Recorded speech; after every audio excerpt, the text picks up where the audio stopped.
Hello friend, I want to tell you about the Volvo XC60 car.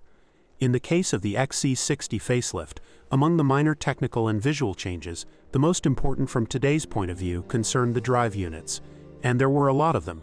Also, the variety of constructions means that buying a car based on the engine can be difficult.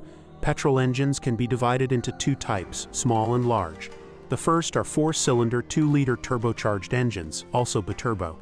These engines were combined with front-wheel drive, except for the T6 variant. Large engines are 6-cylinder engines, combined without exception with 4-wheel drive. The larger one, 3.2 liters, is naturally aspirated and was previously withdrawn from production.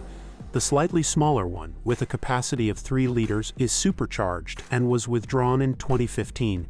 Interestingly, and at the same time quite problematic, is the fact that depending on the engine, its power and year, Volvo marked the drive versions differently. The T6 designation may be misleading, because it applies to both the 2.0 and 3.0 engines.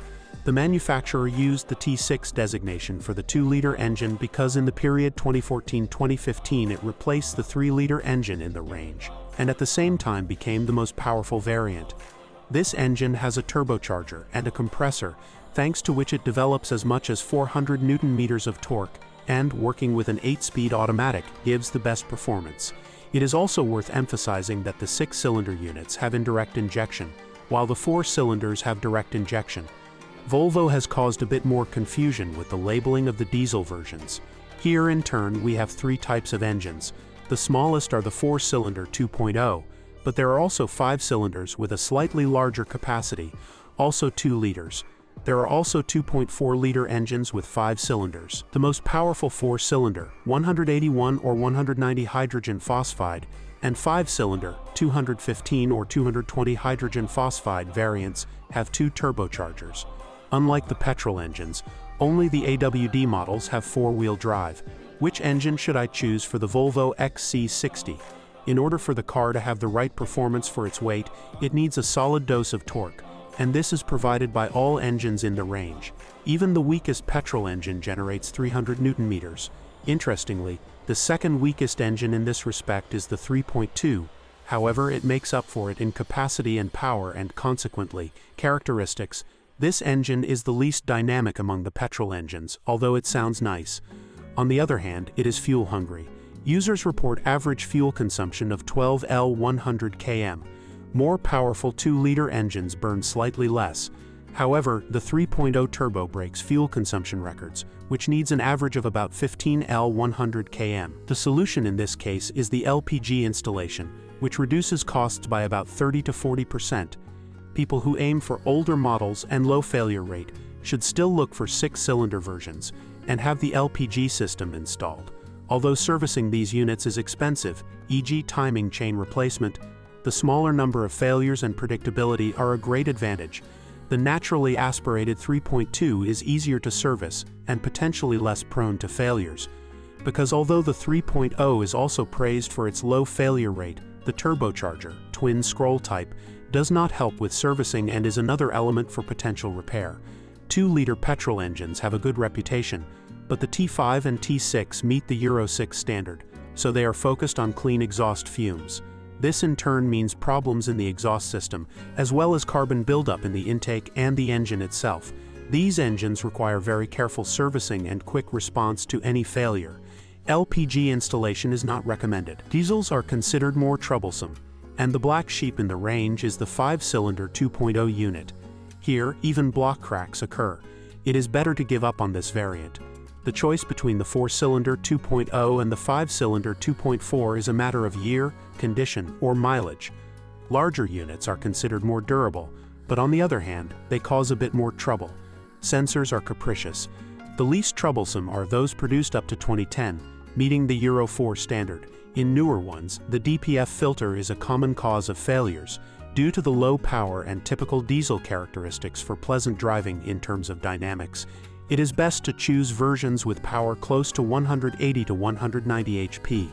Power in the range of 136 to 163 HP is a bit too little, although the exception is the 2.4 variant, which never lacks power. If you choose the version with a manual gearbox, it may also be sufficient. The fuel consumption of diesel engines is not an argument for choosing them. The smaller 2-liter ones burn around 7 L 100 kilometers, while the 2.4 needs around 8 to 9 L 100 km. With higher diesel prices and a greater risk of failure, the only thing that speaks for diesel is the technical condition of the given model or its price. Or a matter of taste. Diesel engines are characterized by high torque, most at least 400 Newton meters, so when working with an automatic, they destroy it faster than petrol engines. Unfortunately, despite the age of the cars, automatic failures occur relatively often, but in my opinion, you should not be too afraid of it and look for a manual.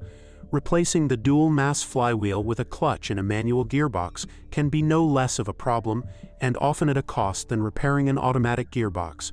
While clutches are now available outside of authorized service stations, there is still a problem with dual-mass flywheels. In summary, petrol engines are of course less problematic. The simpler the better. The simplest are the 2.0 with one turbocharger and the 3.2. It's similar with diesels, but here I would rather follow the principle that the newer year of production, the higher the costs and potentially more faults, the 5-cylinder 2.0 should be avoided. What's wrong with the Volvo XC60? Like all Volvo models, this one is not particularly prone to failures. Although failures are often difficult to solve and require specialist equipment, users can count on unauthorized Volvo car services, but they often have to buy original parts, unlike the German Trinity, which affects repair costs. There is no point in deluding yourself with the shared floor pan with the Mondeo. Few parts are interchangeable with Ford. The most problems are caused by electronics, both those related to equipment, navigation, radio, air conditioning, electric tailgate, and those related to engines, sensors. There are more faults in the case of diesels. Mechanical faults mainly affect the 2.0 R5 diesels, injection system, turbo, and risk of block cracking. In the 2.4 diesels, the most serious fault is a broken timing belt. In the 3.2 petrol, the chain tends to stretch, although timing drive failures also occur in the 3.0. Unfortunately, the quality of the car's workmanship has clearly dropped compared to the older XC90. The paintwork is delicate and the plastics creak. There is really nothing you can do about it, apart from covering the body with protective foil. Drivers also complain about the soundproofing and the irritating operation of the start-stop system. The fact that it turns off the engine when approaching an intersection or at the worst possible moment is not a fault, but a programmed action. Is it worth buying the Volvo XC60? This model is a kind of answer for the undecided. Better cars are the Volvo XC70 or XC90, but the XC60 is the smallest, more compact, and perhaps prettier for some tastes. If I were to buy an SUV, I would personally prefer the older XC90. The prices of similar youngest models, however, are in favor of the XC60. Alternatively, I would choose the XC70, which is similarly priced to the XC60. This does not mean that the 60 is in a lost position. It is a car just right, good for starting an adventure with an SUV and the Volvo brand. Thanks for listening to me. Don't forget to subscribe to the channel and rate my video. If you know any problems with this car that I didn't mention, be sure to write about them in the comments.